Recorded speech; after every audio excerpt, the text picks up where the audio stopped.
ह्या भागात आपण गौरी गड्या माणसांचाच बळी का घेते आणि आता पुढला नंबर कोणाचा हे पाहणार आहोत.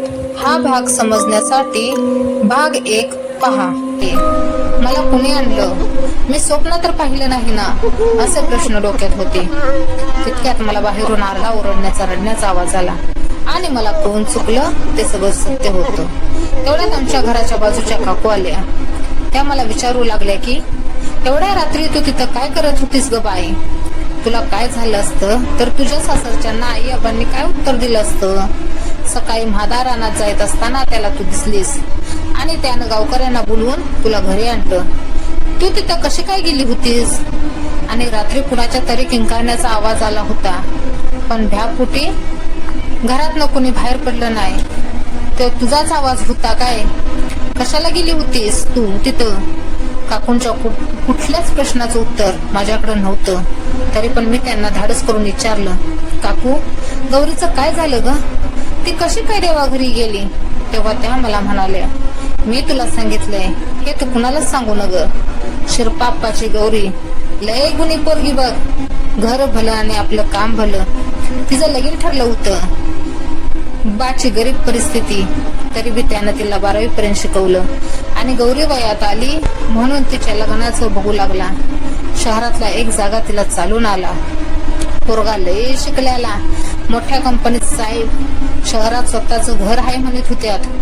लय सावकार होता त्यो. त्यांना संस्कारी पोरगी पाहिजे होती. पहिलं तर त्याने शिरपाप्पाकडं लय कशाची मागणी केली नाही आणि लगीन ठरल्यावर एक एक वस्तू मागायला लागलं. शिरपाप्पानं आपली होती ती जमीन लेकीच्या प्रेमापोटी विकली. त्याला वाटलं तेवढ्यात भागल. त्यानं सगळी तडजोड केली. लग्नाचा दिवस उजाडला. गौरी लई आनंदात होती. तिला या सगळ्याबद्दल शिरपाप्पानं काहीच सांगितलं नव्हतं. बाहेरच्या बाहेर सगळ्या वस्तूंची तडजोड केली. लग्नाच्या दिवशी सोन्याचं दागिनं कमी घातलं म्हणून नवरदेवानं लगीन मोडलं आणि वराड परत गेलं. मांडव मोकळा झाला. शिरपाप्पाला हे धक्का पेलवला नाही. त्याला मांडवातच झटका आला आणि तो मांडवातच मरण पावला. गौरीला कळतच नव्हतं की तिच्या संग हे काय घडतंय. एका क्षणात होत्याचं नव्हतं झालं. बाच्या चितेला अग्नी देऊन झाल्यावर सगळी आपापल्या घराकडे गेली. तेवढ्यात गौरीनं गैरफास घेतला.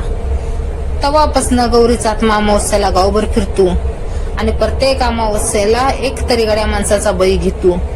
मी हे सर्व ऐकून निशब्दच झाले. अजूनही तो चेहरा आठवला की संपूर्ण अंग घामाने चिंब होतं. अंगाचा थरकाप उडतो. एक भीती मनात घर करून जाते आणि संपूर्ण गाव प्रत्येक अमावस्येला वाट बघत राहिलंय. आता पुढल्या अमावस्येला नंबर कुणाचा? काकूंनी मला शिरपाप्पाच्या मुलीची कहाणी तर सांगितली, पण ती फक्त गड्या माणसांना शिक्षा का देते, त्यांचाच बळी का घेते याच्या विचारात मी पडले. मी पुढे काकूंना विचारणार, पण तेवढ्यात काकूंना बाहेरून हाक आली आणि त्या काळजी घे म्हणून सांगून गेल्या. मी विचारत होते तेवढ्यात आई आबा आले आणि माझं सामान भरायला लागले. त्यांनी मला आजच तू सासरी जायचंय असं सांगितलं. त्यांची काळजी मला कळत होती. मी ही नकार न देता आवरायला सुरुवात केली. आवरून मी गाडीसाठी बस स्टॉपवर आले. तिथे बसलेली माणसं काळजीत होती आणि त्यांच्यात चर्चा चालू होती.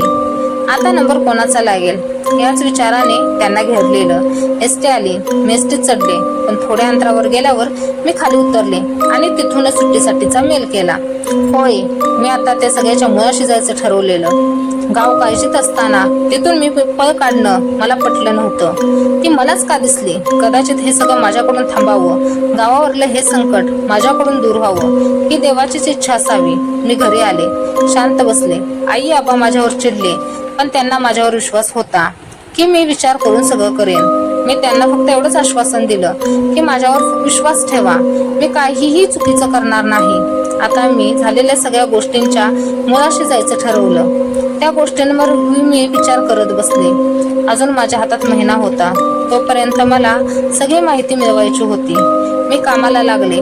कोण कोण मेलीत त्यांची लिस्ट काढली आणि त्यांच्यातील एक कॉमन गोष्ट माझ्या हाती लागली. आता मला ती फक्त पुरुषांनाच का मारते याचा शोध घ्यायचा होता.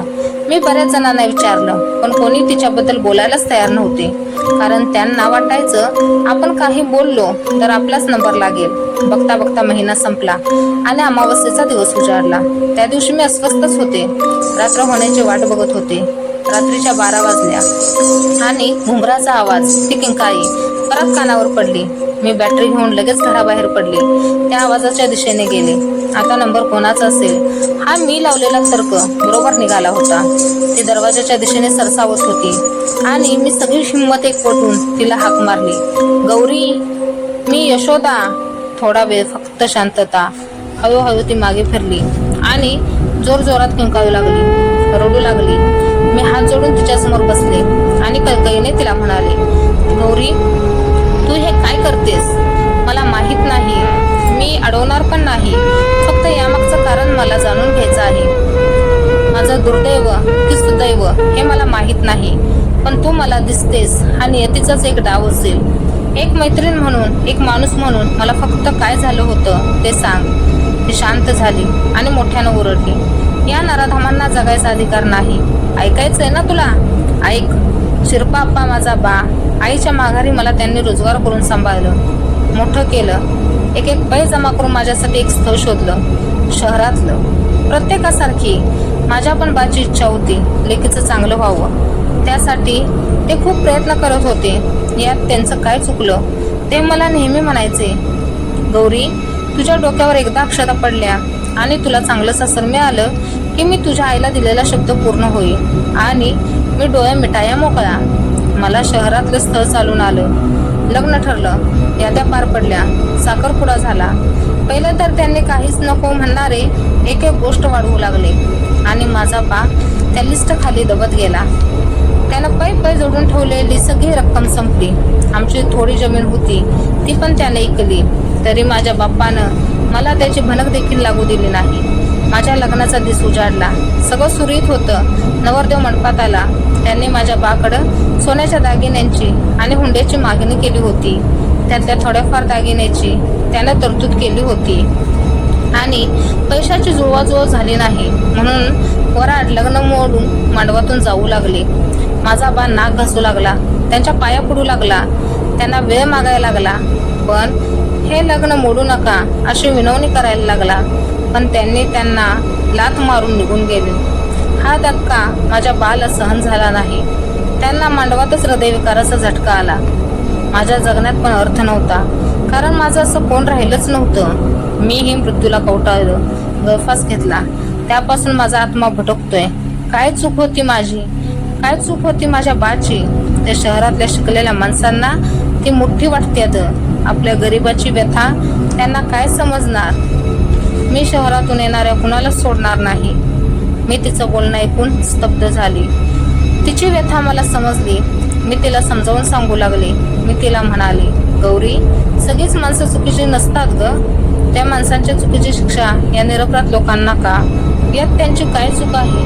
तुझ्याबरोबर जे झाले ते चुकीचंच आहे. तू आज गणपत आत्याच्या मुलाला घ्यायला आलीस हे मला समजले. अगं, पण त्या बिचाऱ्याची त्यात काय चूक आहे? गणपत आत्याला देखील तो एकुलता एकच मुलगा. त्यानं त्याला शिकवलं, शहरात घालवलं. तुझ्या बाची जशी इच्छा होती माझ्या लेकीचं चांगलं व्हावं, तशीच तात्याची देखील इच्छा असेलच ना. तुला जर हे बरोबर वाटत असेल तर तू कर. मी तुला अडवणार नाही, पण जे करशील ते विचार करून कर. एक मैत्रीण म्हणून मला विचारशील तर तुला हेच सांगेन, तू या गावाला मुक्त कर. हे सगळं थांबव आणि स्वतःला देखील मुक्त करून घे. ही हुंड्याची प्रथा बंद व्हावी यासाठी मी प्रयत्न करेन. इतकं सांगून भरल्या डोळ्याने मी निघून गेले. सकाळ उजाडली, पण ती सगळ्यात वेगळी सकाळ होती. तिनं माझं ऐकलं होतं. तिनं सगळ्यांनाच मुक्त केलं होतं आणि माझ्या घरासमोर एका छोट्याशा तुळशीच्या रूपात ती फुलायला लागली होती. सारा आसमंत दरवळून एका प्रसन्न चेहऱ्यानं मी शहराची वाट धरली.